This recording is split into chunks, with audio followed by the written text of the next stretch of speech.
Bonjour à tous. Nous sommes arrivés au temps de carême et toute l'équipe de jevimafoi.com vous propose une retraite sous forme de brefs enseignements chaque jour disponibles au format audio ou texte sur notre site. Nous voici au début de ce carême 2015. Durant 40 jours, nous allons nous préparer pour renaître avec Jésus-Christ à Pâques. Nous connaissons bien ce temps où l'Église nous invite à travers la lecture de l'Évangile de Matthieu à vivre le jeûne, le partage et la prière, afin de nous purifier et de nous rapprocher de Dieu. Nous vivons ce temps chaque année avec plus ou moins de fidélité. Nous acceptons de renoncer à certaines dépendances, nourriture excessive, la télévision qui prend trop de place et qui nuit à la communication dans ma famille. N'oublions pas, bien entendu, la cigarette et l'alcool. Aussi, nous prenons la bonne résolution de prier davantage, de lire la parole de Dieu, de participer fidèlement au chemin de croix du vendredi. Le carême, nous le connaissons bien, puisque depuis longtemps nous le pratiquons. Tout cela est très louable, mais dans quel but ? Que restera-t-il de ce que nous avons entrepris après le temps de carême ? Il est très probable que je retombe dans mes habitudes anciennes, en attendant le prochain carême, et cela parce que je n'ai pas compris le sens du carême et à quoi le Christ nous invite. Le carême dure 47 jours. Seulement si nous retirons les 7 dimanches où nous célébrons la résurrection du Christ, cela fait 40 jours. Il y a ici une allusion au peuple hébreu, qui après la sortie d'Égypte marcha durant 40 années au désert. C'était le temps qu'il fallait pour qu'Israël, qui venait de sortir de 400 ans d'esclavage, devienne un peuple, et pas n'importe quel peuple, le peuple saint, choisi par Dieu pour recevoir sa loi, connaître ses volontés. Dieu s'est choisi parmi toutes les nations un petit peuple, avec qui il a choisi de dialoguer.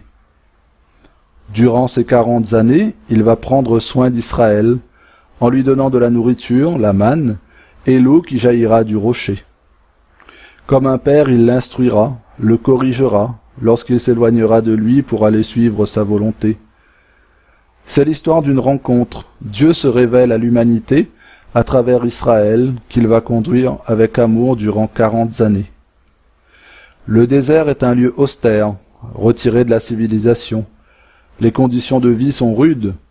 Partout dans la Bible, c'est un lieu de la rencontre amoureuse, c'est un lieu dépouillé de tout, silencieux, propice à l'échange et au dialogue. C'est là qu'Israël a rencontré le Créateur, qui lui a manifesté son amour en le secourant de la soif et de la faim. Malgré l'austérité, le peuple n'a manqué de rien. Il a tout reçu, puisque Dieu lui a fait connaître sa parole. Moïse est celui que le Seigneur a choisi pour conduire son peuple, pour être son pasteur. Il se tenait en présence de Dieu sur le Sinaï et s'entretenait avec lui comme avec un ami. Et lui rapportait toutes les paroles du Seigneur au peuple. C'était le temps où Dieu se faisait connaître. Le Seigneur, Dieu miséricordieux et bienveillant, lent à la colère, plein de fidélité et de loyauté. Exode 34, 6.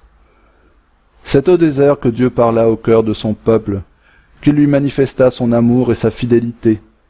Bien que Moïse était proche de Dieu, et que par lui la loi fut donnée, c'est par Jésus-Christ que la grâce et la vérité sont venues. Jean 1, 17. Moïse a retiré le peuple hébreu de l'esclavage d'Égypte pour l'emmener à la terre promise. Le Christ nous arrache à l'esclavage du péché pour nous conduire vers la terre nouvelle.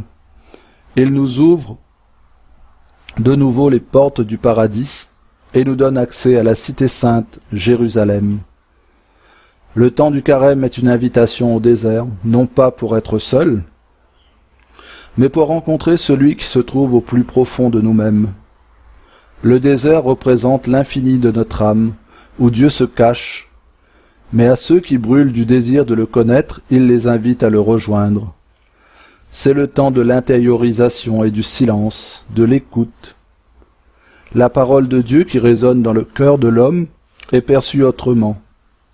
Dieu se manifeste sous un jour nouveau, il se laisse découvrir. Pour entendre la voix de Dieu qui parle, l'homme est invité à retrouver la pauvreté du cœur. Heureux les pauvres de cœur, car le royaume des cieux est à eux. C'est la première des béatitudes. C'est cela l'expérience du désert où l'homme reconnaît son incapacité à se sauver lui-même, que seul il ne peut rien, puisque tout ce qu'il possède vient de Dieu et qu'il attend tout de Dieu. C'est en effet le Seigneur qui nous donne la nouvelle manne, le pain de vie qui vient du ciel, c'est-à-dire Jésus lui-même, à travers l'Eucharistie et la parole. Prions.